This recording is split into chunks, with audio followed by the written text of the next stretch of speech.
ಎಲ್ಲರಿಗೂ ನಮಸ್ಕಾರ.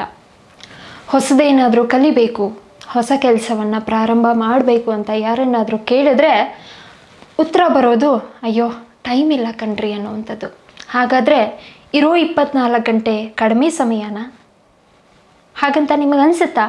ಇಲ್ಲಿ ಕೇಳಿ, ಇರೋ 24 ಗಂಟೆಯಲ್ಲಿ 8ರಿಂದ 10 ಗಂಟೆ ಮಲಗೋಕೆ ಹೋದರೆ ಇನ್ನು ಉಳಿದಿರುವ 8ರಿಂದ 10 ಗಂಟೆ ಆಫೀಸ್ ವರ್ಕಲ್ಲಿ ಹೋಗುತ್ತೆ ಅಂದ್ಕೊಳ್ಳಿ. ಇನ್ನು ಉಳಿದಿರೋ 3ರಿಂದ 4 ಗಂಟೆ ಮನೆಯವ್ರ ಜೊತೆ ಕಳಿತೀವಿ. ಹೊಸ ವರ್ಕು ನಿಮಗೆ ಅಷ್ಟೊಂದು ಇಂಪಾರ್ಟೆಂಟ್ ಇದೆಯಾ ಅನ್ನೋದನ್ನು ರೂಲ್ ಔಟ್ ಮಾಡ್ಕೊಳ್ಳಿ.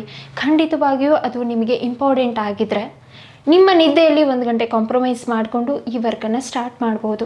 ಯಾಕಂದರೆ ಆರ್ಟಿಫಿಷಿಯಲ್ ಇಂಟೆಲಿಜೆನ್ಸ್ ಬಂದಿರುವ ಈ ಕಾಲದಲ್ಲಿ ಅದು ನಮ್ಮನ್ನು ಕಂಟ್ರೋಲ್ ಮಾಡೋಕ್ಕೂ ಮುಂಚೆಯೇ ನಾವು ಅದನ್ನು ಕಂಟ್ರೋಲ್ ಮಾಡಿಕೊಂಡು ಅದನ್ನು ಸರಿಯಾದ ರೀತಿಯಲ್ಲಿ ಬಳಸ್ಕೊಂಡು ಅವಕಾಶಗಳನ್ನು ಸದುಪಯೋಗ ಪಡಿಸ್ಕೊಂಡು ಉನ್ನತ ಮಟ್ಟಕ್ಕೆ ಹೋಗೋಕೆ ಬಂದಿರುವ ಸರಳ ದಾರಿ. ಒಂದು ಹೆಜ್ಜೆ ಭವಿಷ್ಯದ ಕಡೆಗೆ.